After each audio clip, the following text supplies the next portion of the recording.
দর্শক ভাইরা, কোরবানি তো আমাদের এখন শুরু, এই কাছাকাছি আইছে কোরবানি, অল্পতেই শুরু হয়ে যাবে।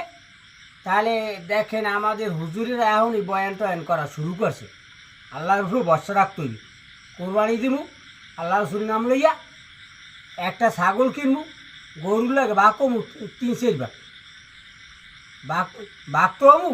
এখন ওই কারেন্টে একটা সমস্যা বাজাইছে, কেন আমরা তো ওই ফ্রিজে থুইয়া এইভাবে গোস্ত খামু সারা বছর, বড় আশা করছি। এখন কী হইব, মানে কারেন্টওয়ালা ভাইরা আপনারা কারেন্টটা দিয়ে আমরা একটু গোস্ত টুস্ত খামু, ফ্রিজ ভরিয়ে থুমু গোস্ত, আমরা গোস্ত খামু। হ্যাঁ, কারেন্ট এরকম করলে আমরা গোস্ত কেমনি থুমু?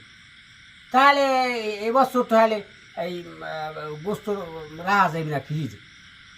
ভালো হয়েছে, গরিব মানুষে এবার গোস্ত খাইতে পারবে। কারেন্ট আলার যা শুরু করছে, আমাকে যারা কোরবানি দিব হ্যাগো ভাগ্য নষ্ট করতে আছে। গরিব মানুষ এবার গোস্ত ভাই বেমালা। হ্যাঁ, আর যে আমার এলাকার এই যে ভাবিরা আছে, আপারা আছে, আপনারা এবছর একটু কুমকুম খাইয়েন, কুমকুম খাইয়েন, পেটটা একটু হুগইয়েন।